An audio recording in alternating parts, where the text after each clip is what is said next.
One round left in RCI's longest weekly championship. Three drivers come in with a legitimate shot of being the champions. Hello, everybody. I'm Jesse Lee, joined by Ryan Mawson with Stewie behind the cameras. Don't mind the sirens in the background.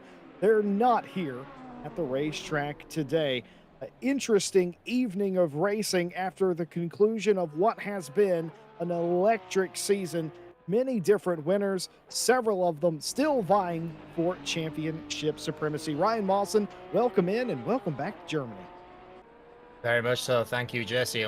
First time, I say first time, long time since I've done a Friday championship. Great to see all of the regular names and the three-way tie that you mentioned before. When you mentioned we've got three drivers who are all in a shot to win it, I thought, yeah, it's going to be one of these three, and it exactly was. Valentin Barrier, Jardier, and Samir Foch. It's like, well, that was a given, but I'm looking forward to this race because Nurburgring, don't know if you remember, but every time we come here, just the racing just seems to be, just that little bit extra. It really does. It's a track that a lot of the drivers, I would say all the drivers, are intimately familiar with, and it doesn't really seem to matter what sort of car you bring here. They all seem to be pretty competitive. I will say, though, it is going to take some doing to topple the Ferraris up at top. They have been so strong all season, dare I even say a bit dominant, but that has not kept them from the challenge of this man, Valentin Barrier. The last couple of weeks, though, have not been particularly kind to him, admittedly, and looking today from the longest shot to win the championship, but still has a good chance at doing it. We'll, of course, bring you the standings after the results of qualifying today. 10-minute qualifying, nothing different here on the final round of the championship. All these teams, 10 minutes to get the job done here at the Nurburgring. It's not a massive amount of time if you end up invalidating that one few laps. You've got to go back out, get the tires back up to temperature, run the out lap, which is a decent amount of time here, so you can't really spend a lot of time messing around. And as he says, Ferraris have been quite dominant, but you also do have to look at the drivers that have picked them this season. It's always been a car that has been around and has always, sort of been in the top half of the RCI races all the time. But when this kind of caliber of drivers all pick the Ferrari, you do kind of see what it can do. Yeah, and of course you believe Samir Foch and Jardier working together as well on that program, and it's worked to great effect. Hugo Merrill's Jean Alesi Esports Academy, not one of those Ferraris we're talking about. This particular driver has had absolutely no luck in this championship, a championship driver in the past here at RCI, and just in this particular champ, anything that could go wrong has gone wrong for Hugo Merrill's. Every single time the 51 looks like it's been on either track to win or have a really good finish. Like I said, just something has happened. You'll hope today for the Frenchman that it goes a little bit better, riding on board with the Ferrari, hard on the brakes just after the 100 board into turn one. The amount of camber on this corner can actually catch you out as a driver if you dip the inside wheels too far over, then into the Mercedes arena. Seemingly the apex goes on forever. You're looking for it, you're still looking for it, and then by that time you're already over the hill. Be very careful not to run the VLN line, as some people call it. You want to run as far as you can out, maximize the exit, but you go too far wide, that will be a track limits and could play in the race to some drivers into the left and the right, coming down to the Dunlop curve. Another place where I've seen some drivers get caught out, and weirdly, one of the points of the track where I've seen more people go too wide in races than anywhere. Sort of those couple of corners, the Dunlop curve, quite banked. Once again, another corner where a lot of people take very different lines. You can either veer it off, or you can hug the inside. Really depends what car you're driving. The Schumacher S is the most terrifying point, depending on what car you're driving as well. You want to take the curb, but you unsettle the car, you will be in the gravel backwards in no time. And then coming on to the back straights, I can say, having sat here in real life, this is a great part to watch the cars fly by. The noise as they come running down A little bit wide there from Hugo Mills. You want to be careful not to compromise your exit on to basically the longest straight of the track, even though you've got the front straight coming into here, can all come undone into the final chicane. And look at the anti-cut curbs. You want to avoid them, but people in front engine cars, I'm sure, will take quite a good chunk of them. And comes round the final corner for the 51, racing up to the line. It's going to be a very clean time and a very very safe one, a 53.6 right out of the bat, which is not a bad time for the 51. You know, Ryan, I like it. You come back to Fridays, you immediately do the track overview, and just like putting on a familiar shoe. Well, going to be crowded with mid 53s, I thought, and as it turns out, absolutely correct. Juna Savalainen went to P1 for a moment, only to be knocked off by current championship leader Jara PA. 53.362. The quickest time for him. Will immediately come back down pit road. That's a favorite strategy of those who qualify well. Get that one good lap in, come in, make an adjustment maybe, see what other people are doing, and then go back out there and get another one. Very much so. Mountain barrier for the number 10 Rocket Sim Sport Bentley, I believe the only Bentley we have in the field. Picked this car because he saw that people had kind of abandoned the Bentley, and he wanted to prove that it's still a still a good car. It can still be quite competitive. Well, so considering the fight for the championship and a P7 right out of the bat, only it's about 8/10 off the leader. I'd say that's not too bad, really. And this, once again, the John Alesi Esports Academy, a car that has not dipped down pit lane, has decided to stay out, trying to get their Ferrari back up to temperature on a really good improvement this lap. And while we've been talking about all of the, your Jardiers, your Hugo Merrills, your Vanta Barriers, you noticed who snuck into P2? Yeah, Juna Savalainen was very briefly in pole position until Jardier took him down. Savalainen, who has had a up and down season, looking to end it on a high note today. Hugo Merrills ran the first time and is now looking to improve. Needs about 3.5 tenths to get back up to pole position. Will he get that? No, he will not. Slower on that lap. 4 minutes left to qualifying. Barnabas Fazekas in the VTEC 95 Honda. Now, this has been an interesting driver all season to watch, Ryan, because not only that chassis, but what Fazekas has been able to do at various points in the series as well. As Savalainen came across the line and very nearly took pole, 28/100ths off. And here comes Barnabas across the line, a 53.652 from the Honda driver. The Honda does appear to have kind of come back on song in recent championships. I've seen it at a few races, and it's actually starting to become quite a competitive car, especially the people who seemingly can unlock it. Lights ablaze from the Rocket SimSport Bentley. The last lap was a slight improvement to a 53.895, but that McLaren ahead, Valentin Barria does not want to be stuck behind traffic, not with potentially only one more lap after this one. Time ticking down, 3 minutes here. Of course, anybody on the flying lap, when the timer hits 0, can continue to complete their lap. The timing officials in ACC will allow you to do that. Leon Seeley, the SOP Esports 246. Good to see them back in action. Motorsports games a few weeks ago, I became an instant fan of Leon Seeley, and still gotta say, drives with a lot of tenacity and certainly had to have done 1 week ago. Looking for a better result and on the trail of that 4th place currently at Porsche, the highest ranking Porsche at the moment, and looking like they're on a flyer now as well.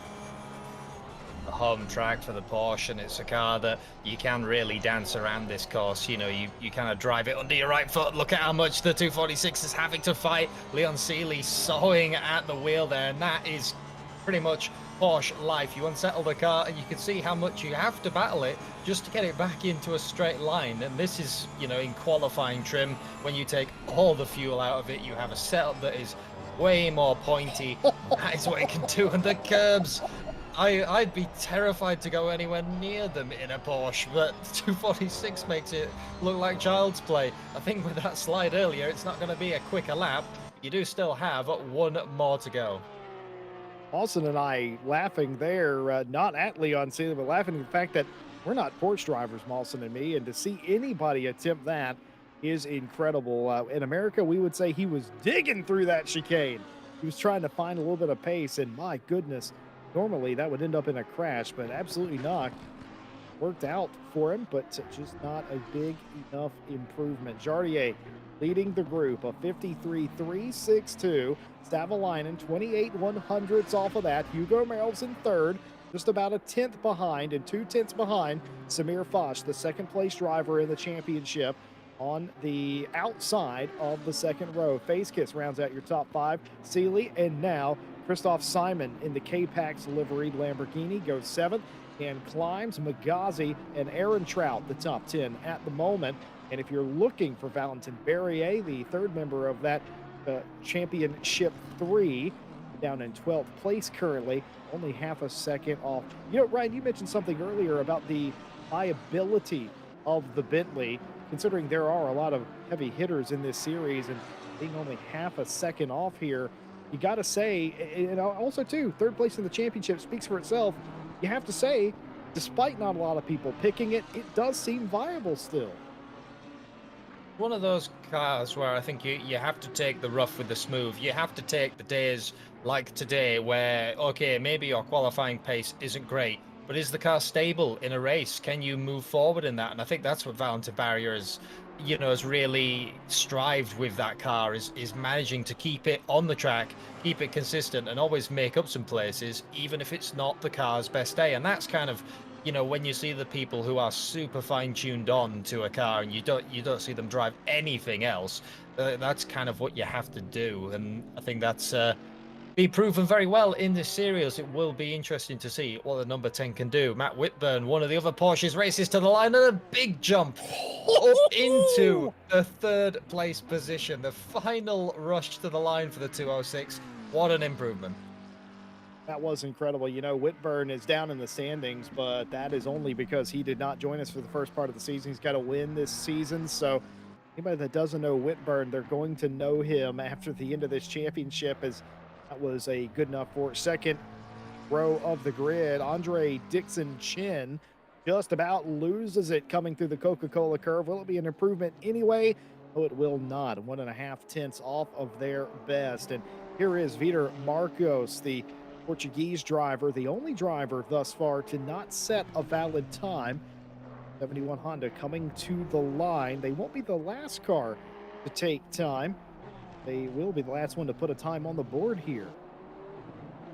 Obviously, it's been, like I said, this car does, it does require a bit of a different driver, perhaps struggling with the chassis, and it's 21st, in fact, 19th place for Vitor Marcos. Magazi comes to the line, the 34, good enough for a top 10 position. Has Samir Foch, one of the last cars left to run. Has he got anything left in? It's just under 4/10 of a second running up to the line. Samir Foch will get P2, but not quite enough for pole. Well, Hugo Merrill sitting atop of all of them. That's going to spoil the Jardier party, and Samir Foch getting in between him and the championship leader. Exactly what he would have wanted. Let's take a look at the results of qualifying today. Hugo Merrill's on pole with a 53.175. He's the fastest of all middle sectors. Jonas Savalainen will share the front row with him. Fastest of all first sector. Just about 1/10 off of the overall pace. Samir Foch, with that heroic lap there, got up to the second row and will share that second row with Jardier. Whitburn, of course, who had that fantastic run. Fifth, Aaron Trout, Face Kiss, Seeley, Simon Magazi, your top 10. Valentin Berrier down in 13th. And look at that from Jan Climbs. Fastest of all, third sector in 11th place. Welcome to, what you can do in a Porsche, really. And that's kind of what I expected with those cars. Ferrari, has quite a lot of drive and really good in the middle sector. The Mercedes is just a heavy hitter down the straights. And the Porsche, if you can really hook up the last couple of corners and that chicane that we've seen some Porsche drivers just fly over, that is kind of where you're going to gain the time. But all very, very close sector times all up and down the field. And with that, you asked for it. Time to give it to you. Time to look at how the championship has stacked up to this point. Folks, it's close. Three drivers have come in with a legitimate shot of winning this championship, and it's not going to take too much if we're completely honest. Jaroslav Hanzik, the man known as Jardier, you know who he is. He needs no introduction. He is leading the championship, 345 points over Samir Foch at 331. 14 points the difference between those two drivers. That's the difference between first and fourth place finishing on the grid. That's how tight it is. And just a little further back, Valentin Berrier, 315 points. He has a 30-point hill to climb, but it's not insurmountable in the way that you might think it is. You can get a maximum of 68 or some points in a single race. If Samir and Jardier both have horrible races and Valentin has a run inside the top five, it is possible for him to win this championship today, but we'll need some luck, it has to be said. Barnabas Facekiss in fourth place, 239 points to their name. Again, climbs on 192. Juna Savalainen outside the top five, 176. All these drivers quite close. Christoph Simon, 170. Hugo Merrill's, 166. Harley Chamberlain, 163. And rounding out the top 10, Thomas Ehrentraut on 150.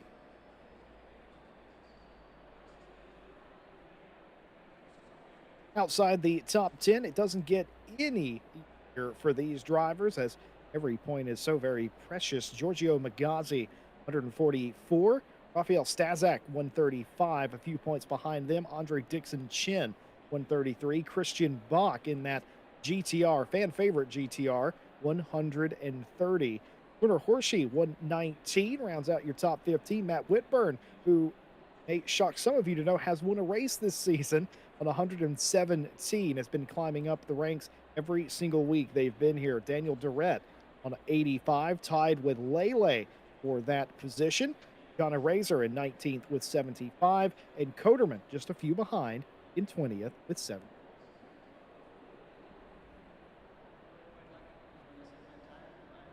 Outside the top 20, you've got Michael Herman Frey, 65 points. Peter Marcos on 43. Stephen Van Kampen on 28.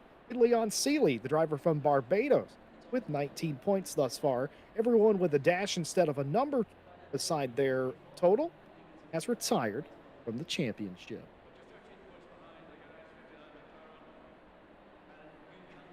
Ryan Mawson, what do you make of all of this? We've got some players up at the top, but there's a lot to fight for in that middle ground of the championship. A lot of those drivers have shown up here today looking to fight for those extra positions. By all accounts, it should be a hotly contested affair today. Very much so, not just, right at the front of the field, but as he says, final round, everyone's, looking to climb that little bit higher, and it's amazing to see, how close the points have been all season, all up and down the field. Not really one person has picked up and completely run away with it. I think there's going to be some really big shakeups today, and it's going to be who can get on with that race pace in the in their respective cars. Nurburgring is a track that will start to test your endurance as a driver. You really have to be fully focused all the time. And when you've got cars, that they all have different problems. Mercedes doesn't really like, when it's cold and full of fuel. The Ferraris and maybe not the best over the, over the curbs. Porsche as well. You've got to manage the dynamics of that car. The Honda, probably one of the most cars where you've got to think, so much about what you're doing. Lamborghini is a very rotation based car as well. Every one of them will start to change in a race. You could make some big gains if you get the race right. You could also really lose out if you end up all the way at the back of the field. And as the lights start to turn on and the engines fire, it's time to go racing. It really is. There'll be a lot of nervous drivers, especially if you are lined up next to one of your rivals. Samir Foch and Jardier sharing the second row. How they get to navigate the opening few turns could dictate how this race plays out. As we look off into the sun and get you a weather report in just a few moments as well. We'd just like to take this time to thank all of you for being here for the championship finale day here on the Friday GT Sprint Challenge on RCI TV. We appreciate spending a little bit of your Friday evening with us here on the channel. And of course, on top of everything, a big thank you to our stewards who have been here with us the entire time as well. Unsung heroes of the race broadcast, keeping the order on the racetrack. Hopefully, we don't have any of those issues this evening. I don't think we will. It's going to be a hotly contested race, but not a maliciously ran one by anybody. Well, Ryan, you mentioned to the pressure of the moment, the situation, the changing of the cars and everything. There will be different strategy here. Some people will try to front load the race, meaning they'll try to get as much as they can out of the first part of the race before the pit stop, won't they? And suffer in the second half of that. How likely is a championship contender to do something like that in this race? It's going to be a tricky one. I think it might actually be a bit more of a dynamic call than we think when we just sat here on the grid. I think as much as you can think about what you want to do for your strategy, I think all of these front runners are going to be watching what everyone else is doing, around their pack. Maybe if Jardier pits immediately, they might think, right, well, he could come out a lot further ahead if I get stuck in traffic. Maybe it's time for me to pit now, even if that wasn't necessarily a strategy, just to stay with them. But I think the closer to the front of the grid, I think the more people we're going to see going long. So long as you haven't got traffic in front of you, as long as the car still feels good and your lap times aren't tumbling, then you may as well make the best of the clean air. Very interesting as well. And the main focus, of course, is Jardier and Samir Foch starting on the same row. Foch needs to be at minimum 2 or 3 spots in front of Jardier to have a shot at winning the championship. Presumably, Ryan, Jardier just has to keep it on the track, have a calm, collected night, regardless of if they're winning the race or not. They've done that several times this season, but it might not be important here today. Seemingly, you just got to keep Foch in your sights. Pretty much, and that's kind of one of those races which it takes a little bit of pressure off your shoulders, but then you do still have to keep very much focused. You can't let it, escape you, and not that I think that Jardier ever would. But for him, like I said, it takes a lot of pressure off. He doesn't necessarily need to fight every single person on the track. As we line up 2 by 2, you want to take it away, Jesse, for the final time?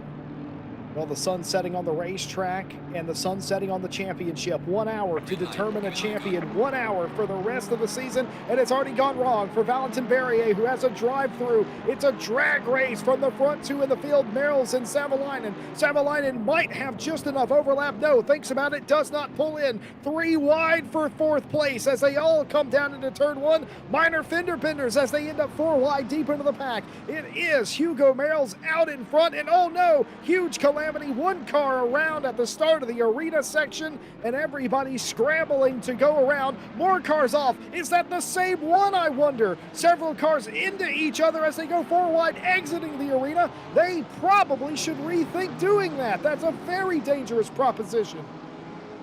Well, the Mercedes arena always seems to bring the drama, and it was no different on lap 1. Cars around, everyone trying to scramble and rejoin. And as he says, for Valentin Barrier, absolute disaster has happened to the Bentley. A drive-through penalty immediately. That's kind of wipe out Valentin Barrier's hopes and dreams of the championship battle. It's now all up to the Ferraris up ahead, who are still nose to tail as they come flying by at the bottom.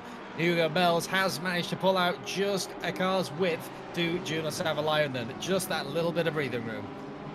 Jardier in front of Foch. Hugo Merrells was able to get back in front of Savalainen, and I thought for a second there Savalainen was going to take the lane down into turn 1. Looked a little hesitant to do so. Might have been a smart call, honestly, and Savalainen did end up getting back into 2nd place as there was a hard challenge from the 2 Ferraris behind of Jardier and Foch, but they've all sorted that out. All the calamity came from right behind them. A couple of cars off. I saw 1 BMW. I don't know if that was Ehrentraut or Magazi. As far as I'm concerned, it might have been both at different corners. Oh no! As they go into the chicane for the first time, 1 car absolutely destroyed.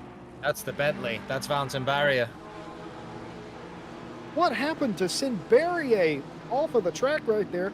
That's one of the BMW. Oh my. Oh. Well, touched the Honda, unsettled it, and that is Valentin Barrier's race well and truly over. The 10 has returned to the pits. I have a sneaky feeling we might not see the 10 back out again. I think that might have been Van Kampen, the 35 Honda that there was contact with, and that's very interesting. Yeah, Van Kampen, whenever the contact happened with Barrier, Van Kampen was forced off into the grass.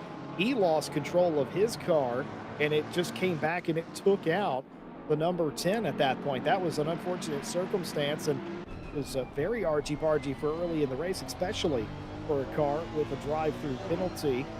Very unfortunate, but like you said, Barrier, our third of our 3 championship contenders today, almost immediately into the pit lane. Already had the drive-through for being out of position on the start. That was an ACC assigned penalty. Now, basically, pulled the virtual garage door down. Merrill's up front leads Savalainen by about 4/10 of a second. Gardier 5/10 behind them, and Foch a further 5/10. What I'm saying is, in technical jargon, there's absolutely nothing between them. Very much not, and Hugo's wanting to, want to pull out just a little bit more breathing room, really, to that mighty Mercedes on a straight. This is a replay of the start. It's Thomas Earntrout, the 999 sideways in the Mercedes arena, car scattering all over in the background to try and avoid. And as he says, I think both BMWs were involved in that, because there goes the other one. Yep, absolutely. Oh my goodness, the GTR went in there sliding Bach. And, oh my goodness, that looked like a Land Rush start from a rallycross race more than it did a GT start. Although the 114's made up some great ground because of that, though. Just incredible scenes here. Here's a replay from the Dunlop hairpin for the first time. A little argy-bargy in the back of the pack there. But realistically, nothing anywhere near the like of what we saw in the arena section of the track. Here is the battle up front here. Gardier, again, doesn't necessarily have to beat Foch to win the championship, just has to keep them within a couple of positions of them.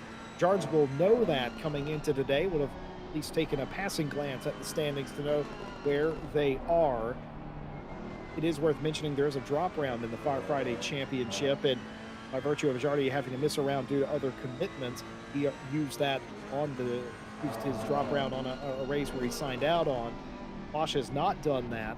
So that would put Foch in the proverbial driver's seat for that, but I don't think it's going to come down to that, but felt it was worth mentioning anyway, so everybody knows where they stand. Hugo Merrill's holding on to the lead for Jean Alesi Esports Academy. Came so close to winning last week, Ryan. Would very much not like to end this season without a win here. Now, as we mentioned earlier, bad luck has seemed to follow the 51 around all the time, but it's them with the clean air, it's them with the track lead position right now, and still going very strong against that Mercedes. It's interesting to see Jardier really manages to close back up into in the first sector and the second sector. Third sector, it just appears that the 2 cars ahead, their setup is a little bit more biased towards the towards the final sector. And the 206 of Whitburn has taken the fastest lap so far. I think that's because a lot of these people up ahead are actually starting to battle already, and it's lap 3 of the race. Yeah, it's quite interesting, isn't it, really? You've got so many winners of the races up inside the top 5, Whitburn being one of them, just got a late start to the season. Ghazi has brought the Red Devil Racing BMW into the pit lane, and I'm confident hit the barrier on the way in there, unless my eyes are failing me. Yeah, that did look like a little bit of a touch. It's quite tight is the Nurburgring pit entry. You do that hairpin and you don't really have any more run out space. So a lot of drivers will want to try and maximize any time they can. That does include putting your foot down hard coming into pit lane. Well, it's going to be another few seconds on the side for that car. And this car, the GC Racing, under attack heavily from the damaged BMW behind. That is the 999 that spun around at the start of the race, carrying front damage, but that's not stopping them from attacking the 114 GTR. Yeah, keep in mind, both these cars, Bach and Earntrout, both these cars are damaged from the Mercedes-Benz Arena contact. 2 different incidents, of course, but nears makes no difference. Both damaged, both racing each other. 2 of the biggest cars could have possibly have had. Meanwhile, Yen climbs in 12th place. Is like, guys, just sort it out. I can't get by both of you. Well, especially as well, you've kind of got to pick your moment in a Porsche, because if you overtake, coming onto the start-finish straight, it means nothing with the two cars in front of you, especially the GTR. It will just walk away from you, and through everything handling, Porsche's all over. Now this is interesting. This time it is Jardier and Samir have closed right up to Juna Savalainen, and he's dropped off 1.1 seconds to Merles. Something must have happened to the 100. Yes, he must have fallen off a little bit, but I think Jardier showed exactly what his pace is a little bit there and what his intentions are in this race. He's not going to sit back and take third, being happy with Foch being behind him. That's not what he's interested in doing. He's going to go up there and race for this race, and my goodness, huge contact there, sending one of the cars well off into the racetrack. That was incredible stuff. Huge contact. Stewards will not appreciate that. We got another car off here. That was the two cars that made contact before. Seeley might get his revenge here, and does. That's Horchy slow on the outside of the Mercedes arena. So there goes once again. That is the 246 that was off into the gravel. The Lamborghini hopped the curb, and when you're in the air, it does slightly decrease your steering inputs really, and ended up into the door of the Porsche and way off they go. Lights ablaze from the 181 Score X esports car, really trying to make their way back up the field. I believe the 181 we saw off at the start of the race. Yeah, it was absolute chaos. The 181 definitely had their issues, and trying to correct that, getting by Daniel Durrett. Unless I'm incorrect, didn't Durrett qualify 21st, I think it was, and they're up to 16th, so nice move by them, of course, to get that done. Giorgio Magazzi, by the way, waited for the pit window to open and has completed their mandatory pit stop in this race. They're the only car to do so, and we'll see how that stacks up against the rest of the field when the time comes for them to pit. Savalainen has closed back into Merrill's a little bit. It was 1.1 the last time Ryan Mawson told you the gap. It's down under 0.9 of a second, and meanwhile, Michael Herman Fry is trying to defend, trying to be offensive, getting some spots, and he has done. Vitor Marcos has been off. Let a single car spin. It certainly looks like it. Oh, yeah, bottoms the car out, touches the gravel. Man. And that is heavy damage for the Honda.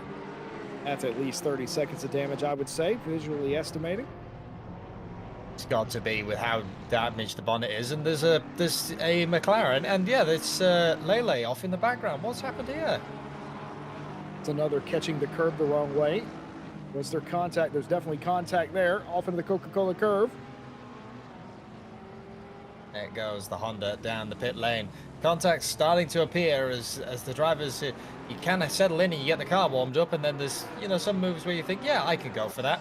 This train still hasn't sorted themselves out. Poor Jan Climbs in the 329 will, just be desperate to get by with a Porsche. When you're being held up here, it's the worst feeling, because this is your entire party trick, is your corner speed. You can't do your corner speed when you have a barge of a new BMW in front of you. BMW is not calling you anytime soon, Ryan. No, like that, I will say. But look at how wide the M4 is. I saw one recently in real life. There's a British GT team, if anyone knows, Centrica Motorsports. They have a M4. They recently replaced their M6 actually, so it's an update. I always assumed this car would be smaller. I thought it'd be smaller than the M6. It's not. It's almost as big. Well, there's a bad joke in there somewhere, Ryan. What's worse than one wide car in front of you? I suppose two wide cars in front of you. Yeah, well, you then also got the GTR, which I know for a fact is quite big. GTR, I've said this for years, probably one of the most annoying cars to try and have to overtake, because the handling dynamics of that car are so very different than anything else. You could call them old, and you wouldn't be wrong for saying as much, but added to the fact that it's fairly quick in a straight line, and also it's very wide, so it's hard to overtake it out of corners because you have less space than you would with most other cars. We're explaining what Verva Racing Jan Climbs is dealing with.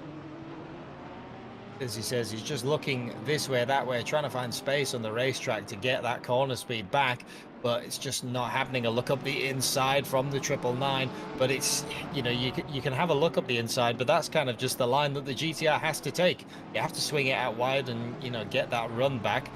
partly just because that is how the car is, and it's kind of always you always see GC racing in the lesser used cars, I'd say. GC Racing always exciting, doing things that some other teams probably wouldn't do and making it to look like a good decision in the process a lot of the time. By the way, not missing anything up front, Hugo Merrill still leads Savalainen. Savalainen's pulled back in. Gardier has fallen off the back of Savalainen, but I don't think that's what's happened. I just think Savalainen has pulled up on Merrill's, and that's what's created the 1 second gap. Bosch still right behind him. Whitburn completing your top 5. All those cars quite close together, and then a gap behind them, Barnabas Facekiss and the rest of the top 10. Looking at action all throughout the field, and Judas Savalainen does have the quickest lap of the race. It's a 53.355, the quickest lap of anyone thus far. You can see why. Had a gap of more than a second, and in 2 laps time has completely erased it.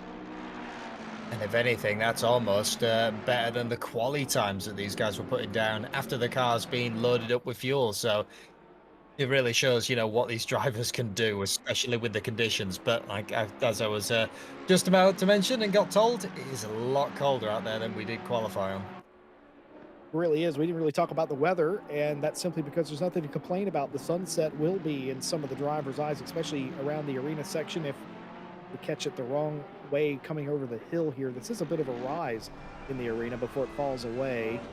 Of course, coming through the hairpin maybe a little bit as well. Hopefully by the end of the race, it will be down low enough that it isn't a big problem. This battle still rages on, but now the 999 has finally managed to get ahead of the GC Racing. It's a hard dive into turn 1. Bit of elbows out racing from the 999 has decided that they've finally had enough of being stuck behind the big GTR. As you mentioned, just you can't overtake it out of the corners. Just has too much speed. But look now, once the 999's been released, look at the gap that you can pull, and that is how hard it is to overtake a GTR. Well, it shows you how patient he was being more than anything. Aaron Trout was very patient. He sat behind him for 10 minutes or so, trying to pick his moment and everything. And the fact that you were able to instantly gap somebody like that tells me just how patient they were being, how respectful they were trying to be. And more contact here with Eshan Lele, the AMR Cognizant F1 liveried car. And this is becoming a difficult song to sing. And yeah, just more contact there. That was the opposite of what we saw in the Coca-Cola curve. These two are beating each other up here, admittedly, but it's not malicious in any way because they keep waiting for each other.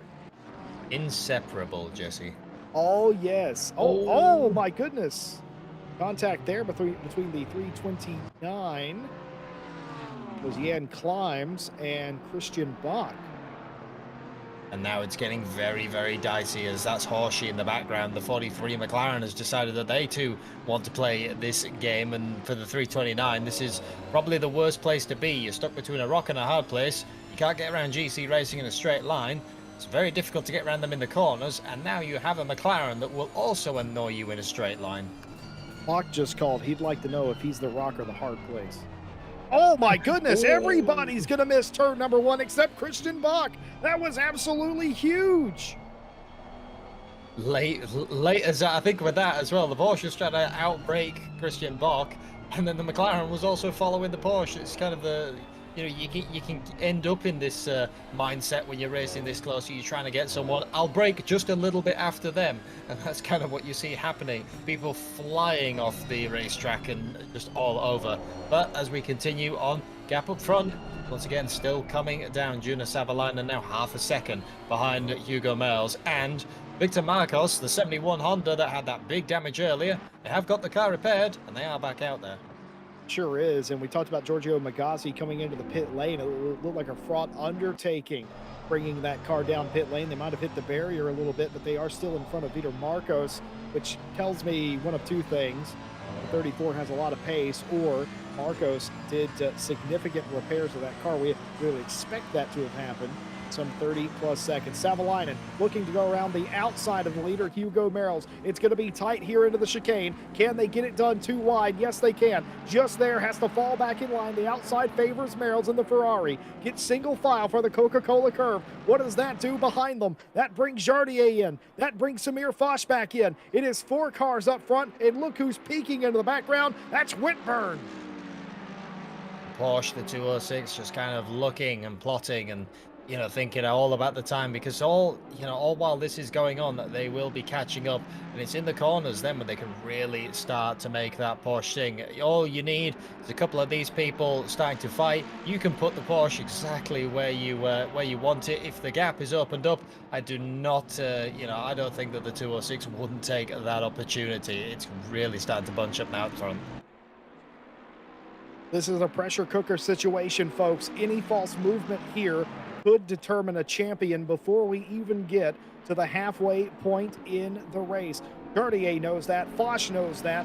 Everybody trying to mind their own P's and Q's, but also at the same time, race as hard as they possibly can do to get the most out of it.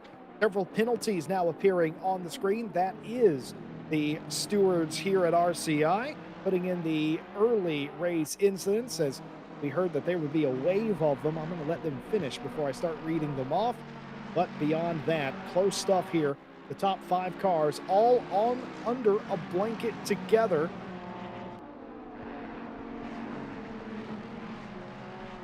This is going to be... I'm looking forward to this when the Porsche does actually catch up. It's interesting as well. I mean, we don't quite know the full information yet, but I'm gonna be interested to see what happens in the pit stops with the Ferraris, what strategies they are on, and Jan Climbs looking up the inside of GC Racing, trying to get any way. He's gonna try to go around all the way around the outside. A touch of gravel, he's still there, but welcome to the straight of the track. Welcome to the GTR strong suit. Look at the speed that the car can pull out, even though That's not Christian fair. Bach did not have the optimum run. It just doesn't matter. And now, look at the McLaren. You're going to have to defend into the last corner.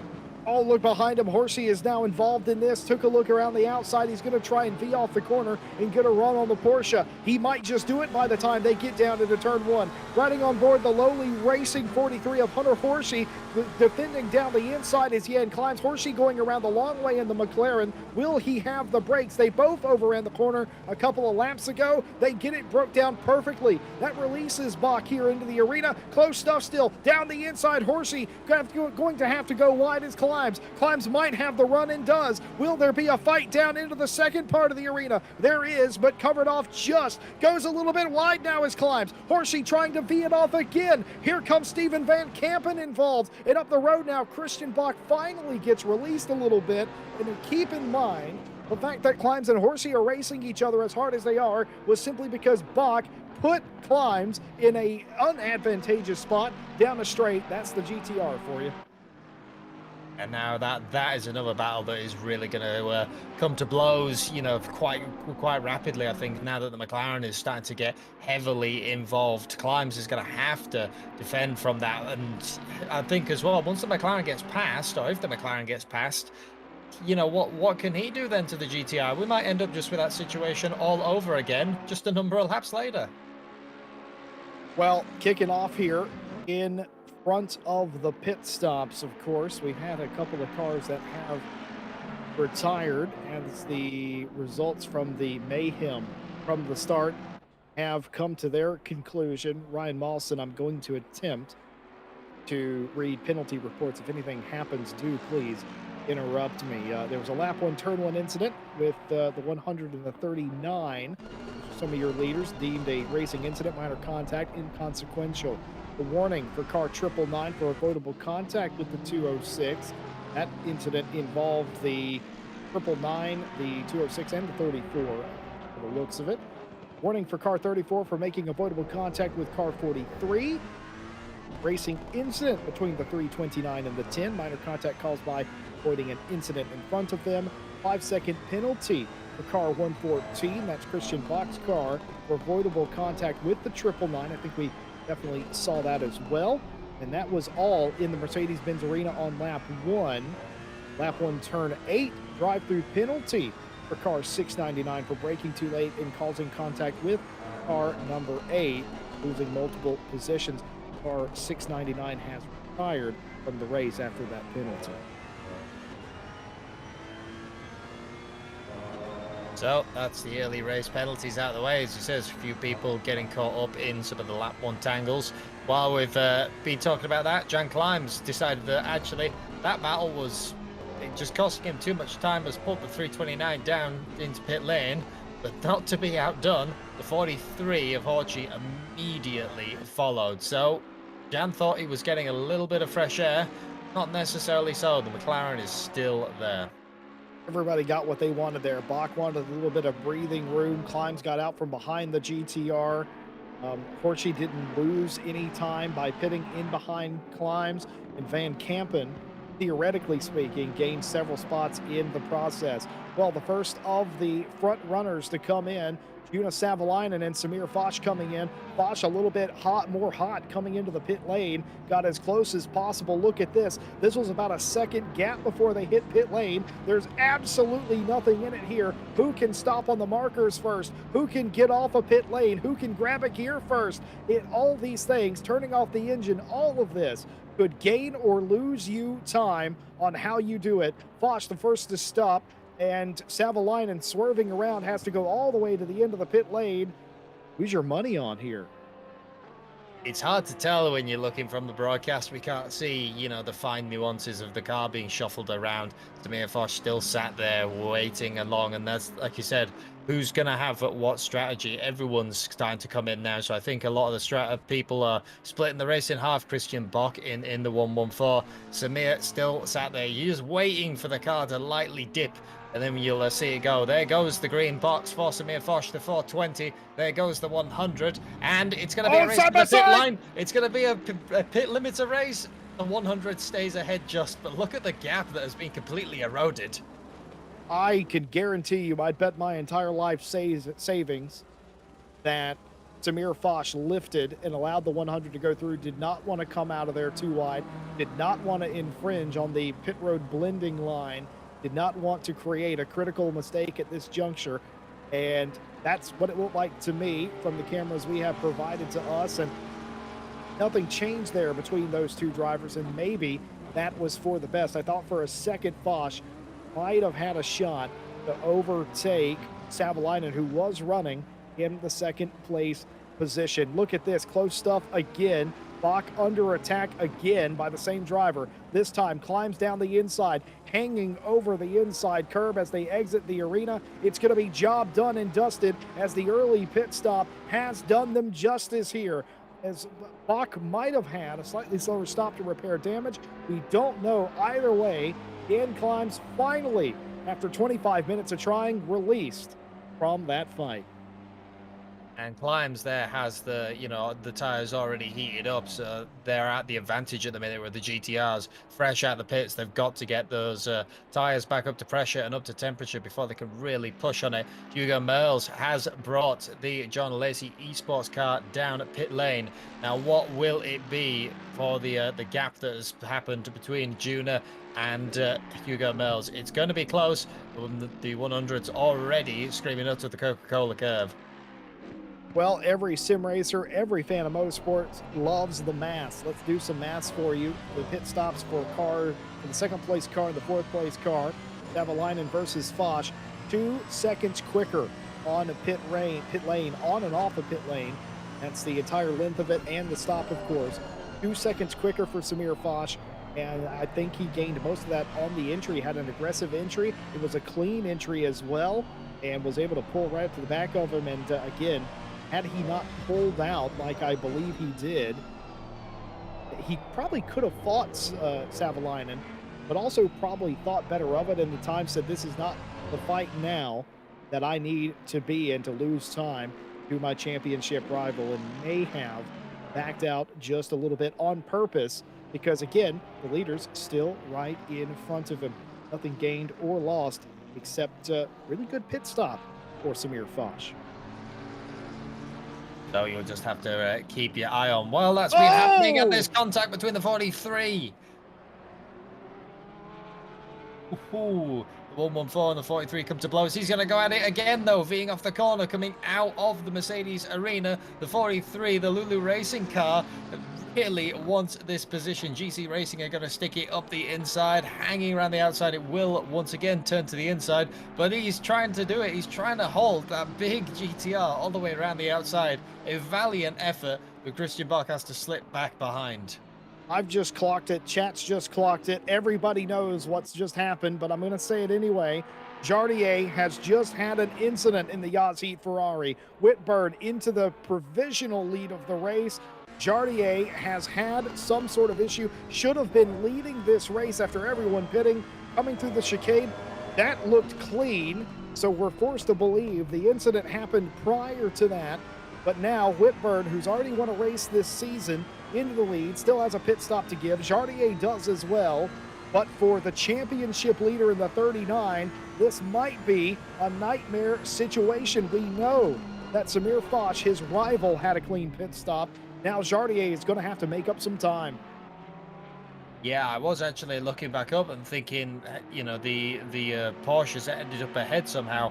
So the 39, it must have happened quite a while ago, at least one lap before we managed to catch that. It's going to be a bit of a fight back now for the 39 to keep this championship alive. Dear, oh dear, what has happened here? Jardier was doing every single thing right to not have issues. This was him in the lead of the race. Coca-Cola curve looking fine here. So we'll take a look down into turn one, but going to have to fight back from this, though, all things considered, Ryan, right? Because now you would assume he's going to be at the tail end of that front train, and he's just going to have to make up that time, which he, luckily, we know he's capable of doing. Well, we've also been watching, and we haven't quite caught it either. Jonas Savalainen has managed to get round Hugo Merls, and he's pulling out. There goes the 100 AMG up the road. Yeah, it's gone. now put the two Ferraris battling right to another. Sure for Samir Foch. Now you put in a quite, you know, well, I was going to say a difficult situation. A bit less so now that Jardier, your championship rival, has had that issue. Maybe now you do actually think you can battle Merls. You don't have to just sit back and lift the throttle because you've got a little bit of time left to give now. Yeah, Foch will know exactly what happened to Jardier, probably in the same chat, talking to each other, knows exactly what he has to do. And like you say, this is the time for calm for Samir Foch. Doesn't need to do anything too creative here. Doesn't need to get into any incidents that he doesn't need to be involved in. If the lane is open on Hugo Merrells, then you take it. You're not really fighting Savalainen anymore, which is, again, a couple laps ago, probably what he thought he was going to be doing, fighting Savalainen and trying to get in front of Jardier. Going to be doing that anyway, and we have found what happened to Jardier. This is him still in second place at the time, because there is Hugo Merrill still in the lead of this race, and just goes completely wide, misses the corner exit. And yeah, so no damage done to that car, just time loss, but a huge off there. Yeah, but that is, it's going to mean that it's less of a vicious fight back for the 39 because no damage was occurred. But that is what we mentioned and why we were so impressed when we saw the Porsche drivers just completely flying over the curbs. That is what can happen if the curbs in the final chicane catch your splitter. They will throw you off. And now Jonas Savalainen's ended up back behind Hugo Merls, but he says, I have not had enough. In fact, this is the replay being told. That is what the overtake was. Merls defended it, and Savalainen just swooped back through. Savalainen's had so much speed, it's no surprise to me, but he made that look as calm and cool as possible. Been in this situation before. He's won a lot of races as Savalainen has taken what should be the lead of this race, but considering what's happened here in the last couple of laps, I don't know. Whitburn into the pit lane, surrenders the lead of the race. Fry, the very same. Daniel Durrett has pitted as well. Matt Whitburn, the DRTN driver, coming out of pit lane. That will put them well behind the lead group of cars, a little bit further back than they entered, admittedly. So we'll see how that works out. Now, but pit line there. Luckily, there was no other cars there at the time. Samir Foch looking at the back of Hugo Merrill's. This fight will likely be for second place. Samir Foch might need to finish second in this race at some point. Jardier in the lead for now, but still has to make that pit stop. Yeah, and looking down some of the times so far, the fastest pit stop on track still is Samir Foch with that 112.9 delta into out, and Whitburn having a 115.6. So time lost in the pits, as you mentioned, and those put them back a little bit. But this is going to be the big question. Here comes the 39, Jaroslav Honzik. After that, off from the track. They're going to be behind this group. It depends how much. I think Whitburn, well, in fact, no, looking at where the track is, they might just slot between them. Oh, this is going to be close, ladies and gentlemen. I can tell you that. Jardier in the pit lane doing his mandatory stop a few laps ago. Had a horrible lap that saw him not have steering control of his car. He hit the curb so hard, he did a NHRA dragster move where he was driving off the corner with the rear tires, but none of the front tires were making contact with the track. It caused him to go off in this very spot. A very excellent recovery, I might add, has kept him out of the wall in this race.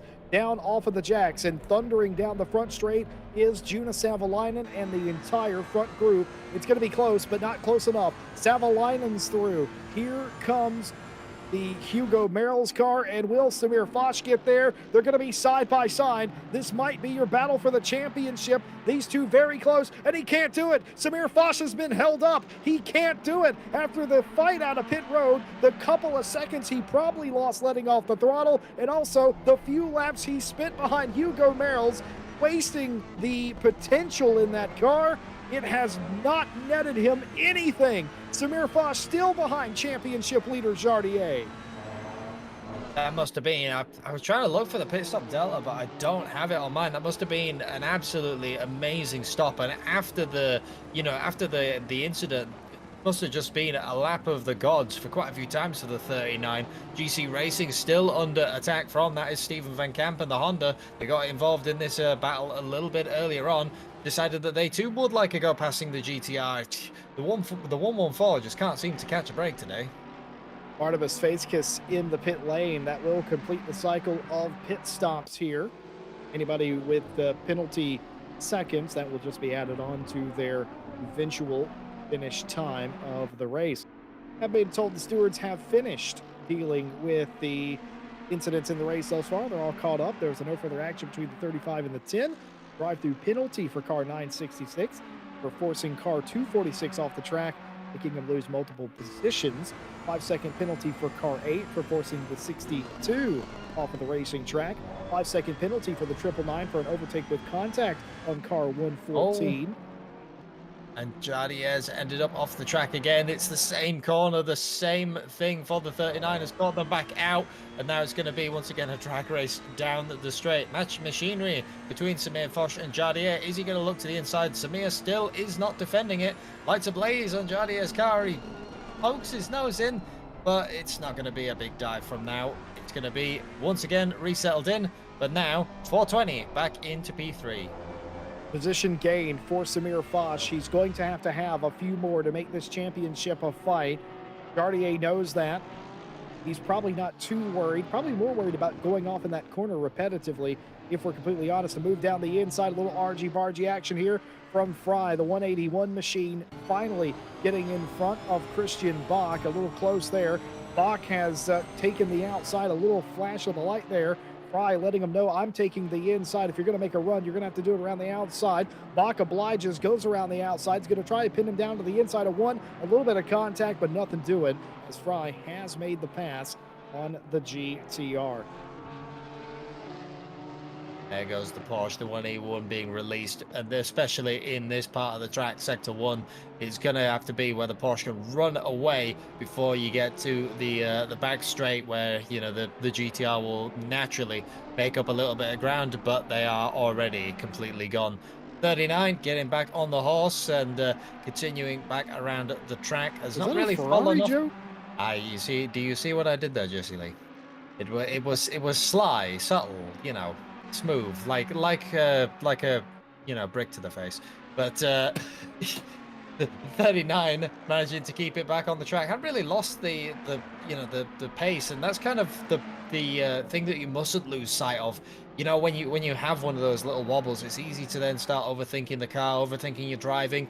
You just kind of gotta keep your head down, keep it up, because you know this race has still got 22 minutes left to run. Yes, indeed. Savalainen hasn't really had a miserable season. They had the second round of the championship was less than stellar for them. They got no points for a 24th place finish. Doing okay. No finishes outside the top five, but the reason that they're in sixth place in points is because they've had several signouts this season. Of course, Savalainen has won a race. They won the very first round of the championship, in fact. So they're trying to book in the season with wins, 2.8 seconds out in front of Hugo Merrill's in second place. Bosch 1.4 behind Hugo. Be a very important pass here. Bosch will likely have to pass Hugo Merrill's to have a chance to win this championship. Very much so. A big dive there from the Honda into turn one. Porsche covers it off and is going to try and go around the long way around the Mercedes arena. It's the thing you can do as a Porsche driver. If you hang it all the way around the outside, you do eventually get one corner to your advantage. But the 181, it's just a bridge too far. Going to try and V off the corner once again. The Honda has got just enough legs to keep themselves ahead. Well, I was reading out the penalty reports. I'm going to go ahead and finish that. There was a 5-second penalty for car 329 for dive bombing, making contact with car 114, racing incident between car 8 and 62, racing incident between car 329 and 114, warning for car 114, avoidable contact with car 43, racing incident between car 114 and 43, minor contact, racing incident between car 51 and 100, minor contact. So, getting towards the end of the race, a few minor contacts creeping in, but that's kind of just door-to-door racing. The 181 thought that they had the move said and done. A little bit of a wobble, though, coming into the Schumacher S. This has put them back under fire, but forces the Honda the long way around, and now has brought out just enough of a gap where they needed it, coming onto that straight. As a Porsche driver, if you have that little gap, well, you can kind of call yourself safe here. This battle up ahead, 39, Jaroslav Honzik still has not fallen off the back of Samir Foch. I think for now as well, you know, intelligent racing, as we mentioned earlier, kind of coming into play. Knows that Whitburn behind them isn't really a threat, but they still do have 20 minutes left to run. I don't really think that Jardier is going to spend 20 minutes fighting his own teammate, but I don't put it past him that, you know, in the last 5-10 minutes, I think that the two Ferraris might try and have a go at one another. Well, the theory is if you're directly in front of him or behind him, he can't hurt you because of the points gap you have. And that is true. And Jarge will know that. Sposh will know that. Needs to be gaining on Hugo, isn't. Lost a 10th in the last lap and a half to the second place Ferrari. So that is not gone to plan so far. See if that does continue. Jardier, though, I would agree, if given the opportunity, would probably overtake Foch if that opportunity arose. Now, we have been given some insider information from our lovely chat that Jardier is being very critical of the prancing horse car. In the sense of not a fan of it? I can't repeat what has, in chat, and that's perfectly fine. Samir Foch has gone a little bit wide there, has messed up the entry to the corner, which is offset his exit, which is allowed. Jardier around the outside of the Coca-Cola curve. Will he have just enough of a nose in front? I think he is, as they're going to be side by side. This is equal machinery. This is teammates. A dead heat coming down the front straight. Who is going to be the last of the late breakers down into one? Well, the brake lights both light up ablaze at basically the same time. Jardy is going to try and look back for the cutback. You see how much the car bounces over. It's quite a drop in the right on the apex of turn one. Still trying to look for the Mercedes arena. A cutback was attempted. Cannot do it. Samir Foch was there. Had to take to the outside of the track just because you had to do something. Otherwise, you were going to run into your fellow teammate. And now, once again, order has been restored. That is closing up Whitburn slowly, but as we mentioned earlier, if the opportunity arises, Jardier will take it. But I've now read what his analytics are of the Ferrari. I don't think we might see him in one next season. I will say this, Niki Lauda had a very similar take in 1974, 75, wasn't it? Something like that. Yeah, so, you could call it yeah, that. almost word for word, in fact, as it would turn out.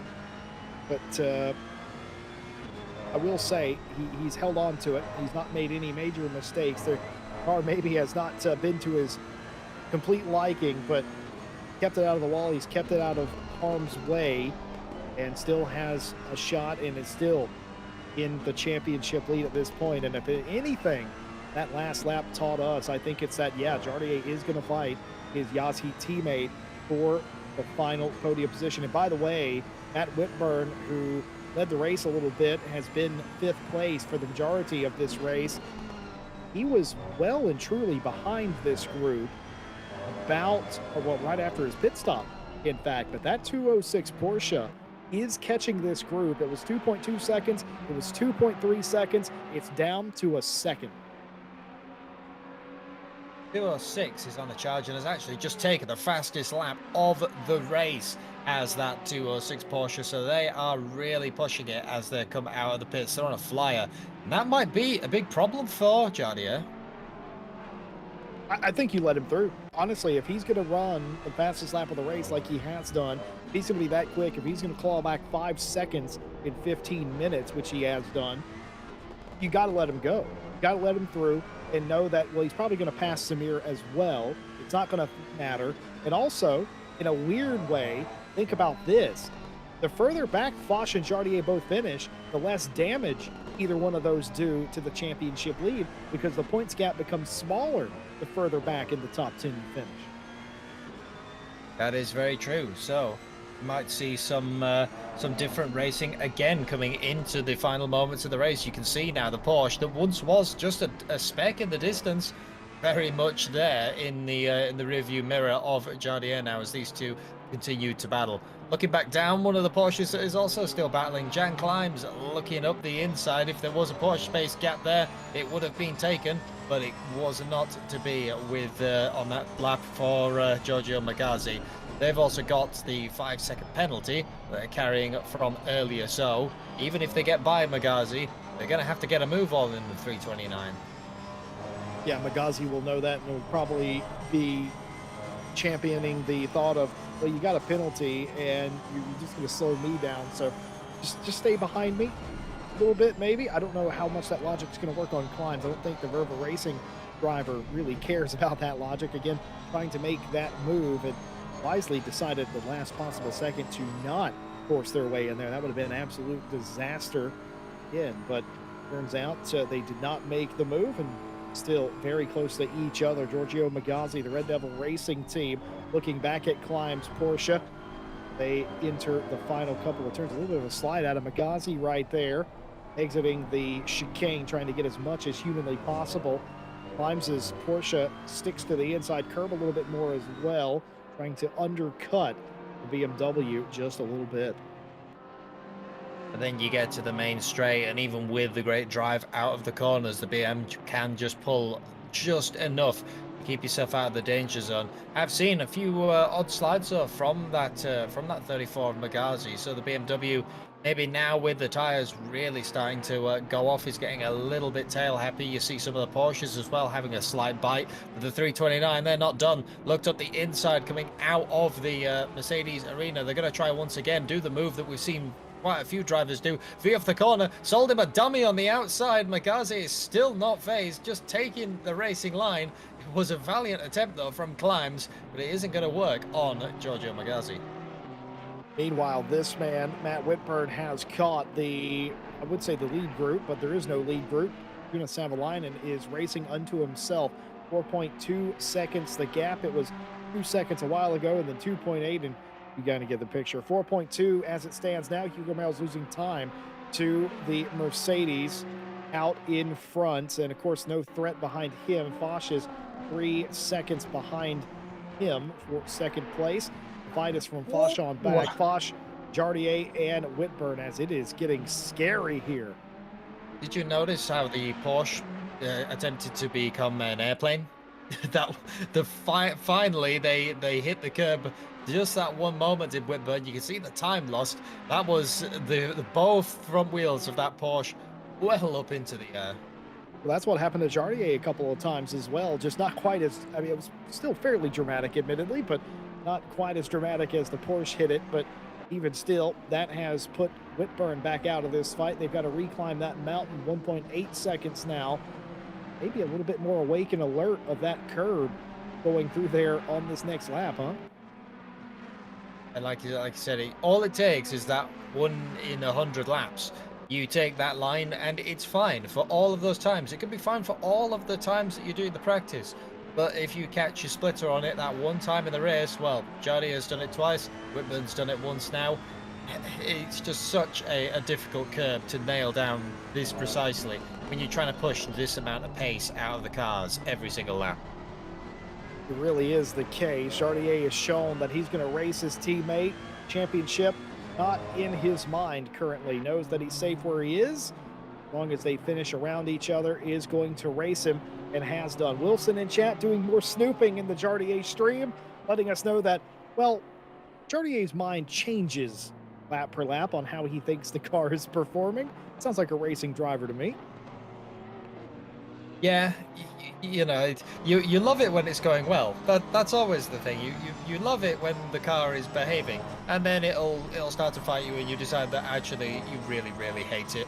I mean, I've also got a similar hate relationship with some race cars that I'm driving at the minute. Oh no, the 39 has been off again. That allowed Whitburn to sneak through. I think it has done. Look what happens here into the chicane. Riding on board with Jardier. Does he clip the outside curb again? No, this time it's the inside curb. Gets a little loose there, drives off into the dirt, and that has let the 206 of Whitburn through. So one car in between them. That's still not a big enough gap. Jardier, though, wants to grab that position back to go fight his teammate some more, but no, covered off by Whitburn now. Now we might see the pace of the Porsche. Can he catch back up to Samir Foch? And I'm pretty sure that Jardier will very much be holding on to the back of the Porsche. I think what happened on there, as we're being told as well by by our producer Stewie, just kicked that or clipped the little dip in the chicane. He just kicked the rear out, and once it's kind of started rotating in the Ferrari, you've already lost it.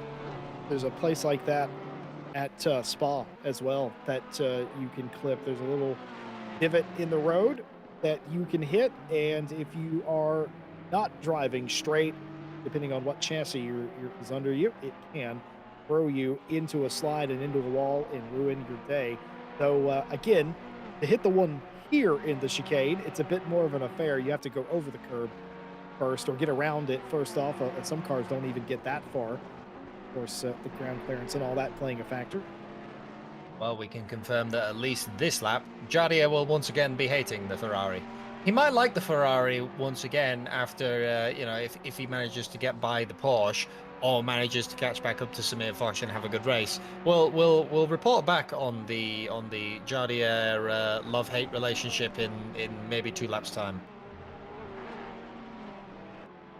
Speaking of reporting in, as we enter the final 10 minutes of RCI's longest weekly race series, we have some things to tell you about if you like the racing you've seen today, and why wouldn't you? It's been fantastic inside the top 10 today. Why not sign up with us and join an upcoming series or one-off race? We'd love to have you, and no matter what your skill level is, you can be an esports alien like some of these fine folks, or you can be brand new to sim racing. We have a split for you, no matter what your mastery of ACs is. Of course, we have the Bathurst 12 hours on the 26th of November. Sign you and your friends up with a team. Still time to do your quali for that. Get into the race. The the GT4 Donington 4 Hours coming up on December 17th. That's a GT4 endurance race for you. The Random Track Championship that is on Wednesdays starts up this coming week. Random track each week. Kind of like a Kinder Egg of racing, that sort of thing. And of course, Saturday Night Owl Winter Break Series. That debuts tomorrow, but there is still time tonight to sign yourself up to that. 3 races. We're going to the Mountain Mount Panorama. We're going to the UK and ending in America. Just a 3-race series. That all starts tomorrow night. And of course, at the conclusion of tonight's race, the Friday Mini Winter Series break. 3 tracks as well. That starts December 2nd. And I believe those 3 tracks are Misano, Circuit of the Americas, and Kyalami. Just a little winter break.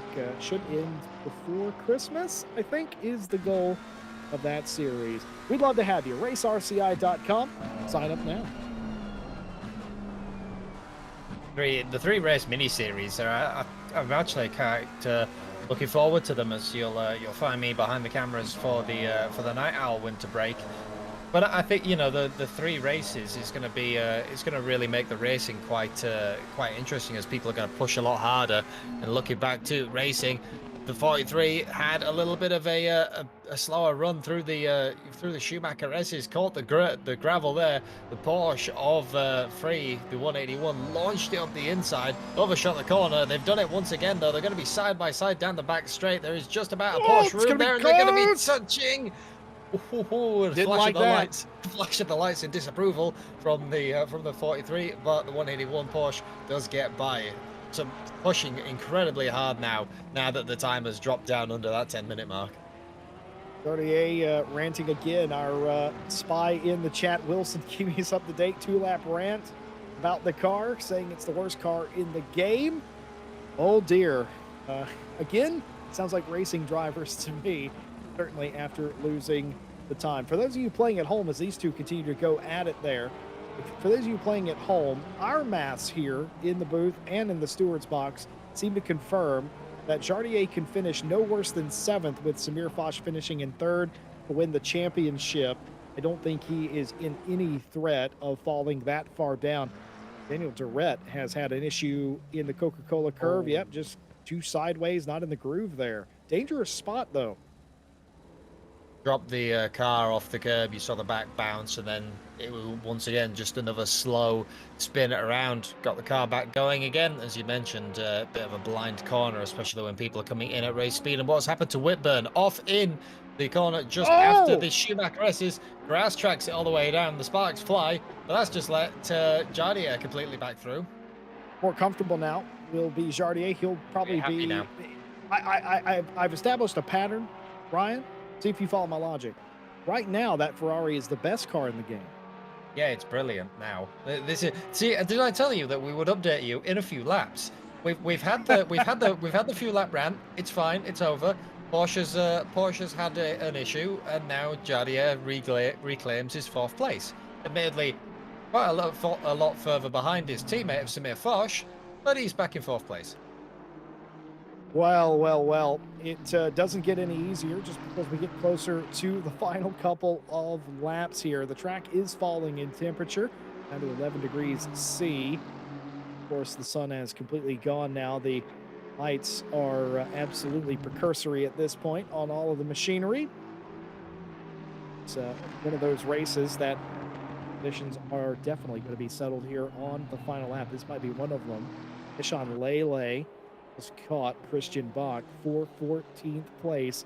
Been an uphill battle for Lele today, and actually for Bach, he's been going in the right direction. I was going to say the GTR has had that great start, managing to make up all the places, you know, in the early madness. But it just seems that the more this race has gone on, the more the 114 has slowly dropped off the pace, and I think the GTR is just struggling to be that long endurance car, you know, to keep the pace up as much as all of the modern machinery is. But it's going to be coming down the final few laps now. This man, Jonas Savalainen, really has picked up the pace in the latter half of the race.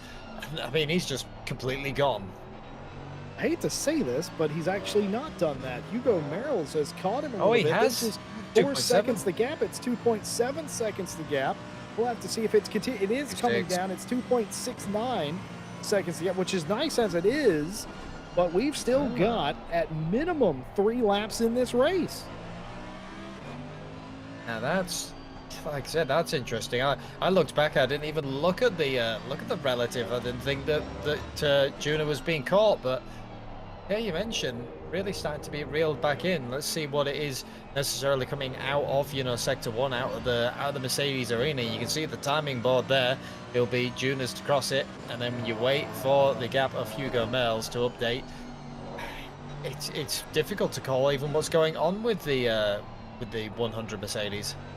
Well, again, I asked you when we were out on the pace lap, would some teams sacrifice late run to try and get everything in the early run? Maybe that's what Savalainen's done here with the pit stop. Maybe there's a sacrifice and a trade-off that they're dealing with here. It just also might be the track conditions are changing here, and the setup, the PSIs, anything with that car could be slightly off, and maybe it's falling into Hugo's hands. It also could be that Savalainen is driving a little bit more conservative than he was a little while ago as well, because he knows he's so close to a win. Eshan Lele has had contact with Christian Bach, no doubt. Coming in, the brake lights ablaze. Oh, and yep, contact on the apex. Question from chat: are we winning the championship like this? Well, if you're a Jardier fan, yes, absolutely. Bosch would have had to have won the race, and Jardier would have had to have finished 4th or worse. And in his current position, Bosch finishing 3rd, Jardier would have to finish outside the top 7 to make that a reality. So absolutely safe, I would say, at this point in the race. 2.1 seconds the gap now.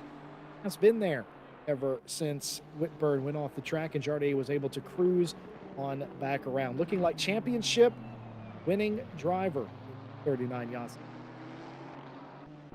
And Whitburn's had another problem from when we last looked at it. Facecast has now managed to overtake him into the 5th place. For the 95 Honda that's just been kind of quiet all race. We haven't really talked much about the 95 Honda. Kind of been running their own race, and Lele's gonna absolutely send it up the inside late as they can in the brakes without asking. The GC Racing car seen it, but there's more contact. Well, these two have been over and under each other for the last several laps. You just had a feeling it was going to come to this. This was the dive, the ill-fated dive by Lele here. Bach's going to go back through, and then, well, twice as nice, perhaps. The poor GER has just been beaten and bullied all around this racetrack. Christian Bach will just be glad to see the finish of this. More late dramas in the race in the Mercedes arena. A good swoop underneath. There was just about a Porsche-sized gap there, and Jan Climbs decided he was going to take that. Of course, Climbs, with where he is, he has more than enough gap to keep his position, doesn't he? Actually, no, he won't now because he's made another pass on Ehrentraut, but we were talking about Climbs and Magazi earlier. Obviously, Climbs was able to get around Magazi and get that done, and now he's got around Ehrentraut. He needs, Climbs that is, he needs another 2.8 seconds to guarantee he'll get to keep 8th place. No, in just one lap, if that's doable, but if anybody can do it, Jan Climbs can do it.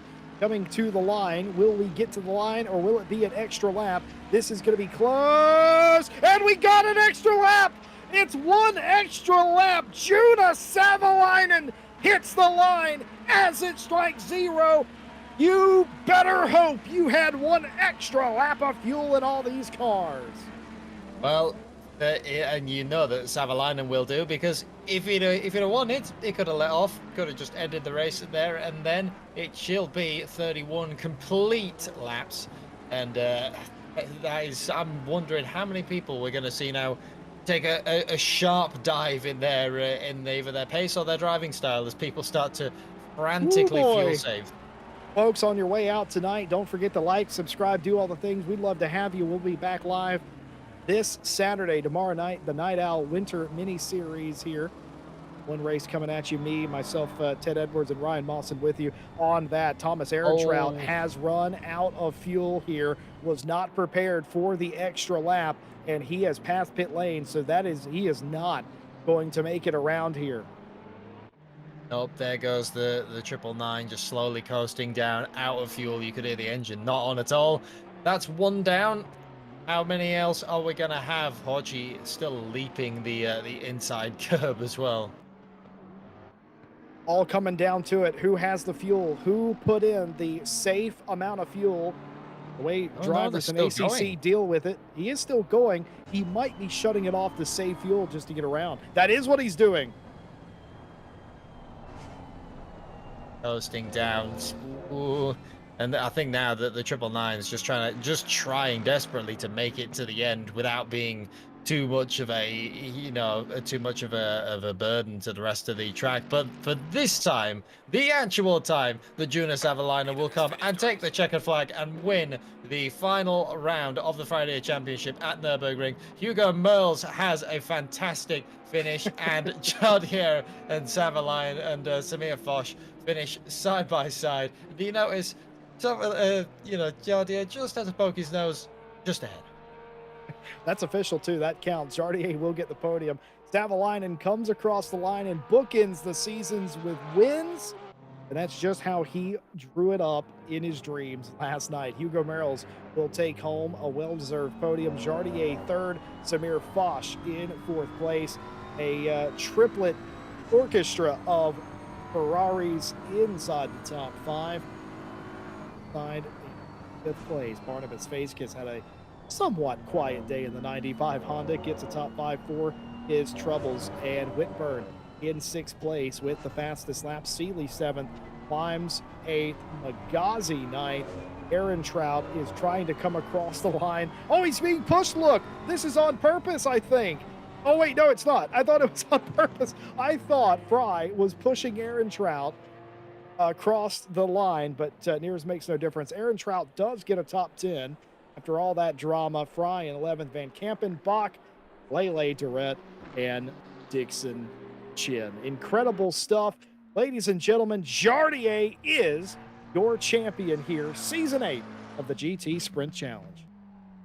Well, that BMW was on complete fumes. Map 8 was selected by the driver, and they were just limping it around, hoping that they would make it. Well, if we were ever going to do a fuel economy race, get the man from the 999. Yeah, no kidding. He knew he was in trouble, didn't he?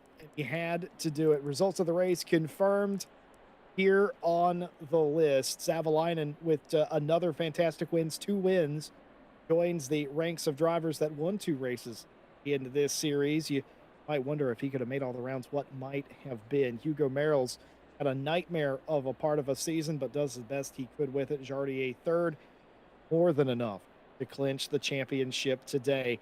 Samir Foch put up an excellent fight, but is going to come a few points shy of being a challenger. Valentin Berrier was the first car out of the race, of course, and might not actually hang on to third.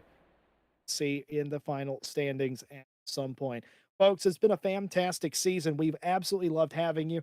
Thanks for hanging out in chat, your comments. We appreciate it. Thanks for liking, subscribing, and doing all those things. Our next broadcast here on RCI tomorrow night for Night Owl, a brand new mini season. The Genetic Cup continues on Monday as well. The new Thursday Championship GT4s and touring cars on Thursday. We have the week off next week. We get ready for the Friday mini winter championship. All these things, by the way, you can sign up for mid-season by going to racerci.com. Again, we have a split for you no matter what your skill level is. We just want to see you on the track. We hope that you enjoy your time. Here is the final standings of season 8 of the GT Sprint Challenge after 8 of 8 rounds. Jardier, confirmed champion, 398 points. Samir Foch, 378. Valentin Berrier does hang on to third place at 338. Barnabas Facekiss and Juna Savalainen round out your top 5. Savo getting all the way back up to 5th after the season he had incredible. Hugo Merrill, 6th. Jan Climbs in 7th. Giorgio Magazi, 8th. Thomas Aaron Trout in 9th place. Harley Chamberlain rounds out your top 10. Outside the top 10, these are final positions. Look how close it was between some of these positions. Matt Whitburn In 11th, Christian Bach, Dixon Chen, Stazak, and Horsey, your top 15. Lele, Durrett, Fry, Eraser, and Coderman, your top 20.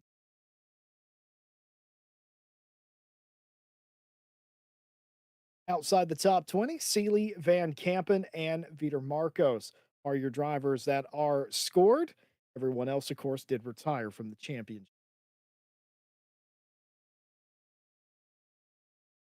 Yes, that was so close. The 999, had they not run out of fuel or had to go onto the emergency fumes map, I think they would have held on to a few more positions, mind you, because they were only what, 2 positions behind their fellow BMW. It's a very good point, Ryan. You're absolutely right. I actually didn't clock that, but you certainly did. Folks, of course, a big thank you to you, our stewards, and our entire broadcast team. A big thank you to our partners as well that make this race and every race possible. AK Informatica for providing our server solutions. Driver 61, you can get 25% off your driver coaching by using our discount code at driver61.com. Driver coaching can make you a better sim racing driver, and it doesn't take long to get some quality coaching over there at Driver 61. Lovely staff over there. Well, I do say so myself. And of course, Fanatec. Feel free to use our affiliate link when making purchases of sim racing hardware at fanatec.com. Doesn't cost you a thing, and it tells them that we sent you if you use the link. For those of you that have done that in the past, we thank you very much for doing exactly that. A lot of fantastic sim racing hardware over there at fanatec.com. Ryan Mawson, as the sun sets on the season and we gear up for the next one, final thoughts. Well, I'm glad that I could come to the final race of the season. I thought it was going to be a good one, being Nurburgring. Was not disappointed. Drama right up until the final moment. And, well, it's still Friday City. You're still the Friday champ. It never fails to impress. Couldn't have said it better myself, partner. We had a race to the end. Two drivers that have been locked in a battle all season continued that right down to the final laps of the season. Your champion of season 8, Jardier, wins another one after a long hiatus, and what a win it was. Had to fight for it every single step of the way, but got it done. Congratulations to him and the Oz Heat team. They certainly deserve this one. On behalf of everybody here at RCI, the admins, the stewards, and of course everybody in the broadcast booth, I've been Jesse Lee, joined by Ryan Mawson and Stewie behind the cameras. We thank you for watching, but until next time, have a good night. And we will see you at the next one.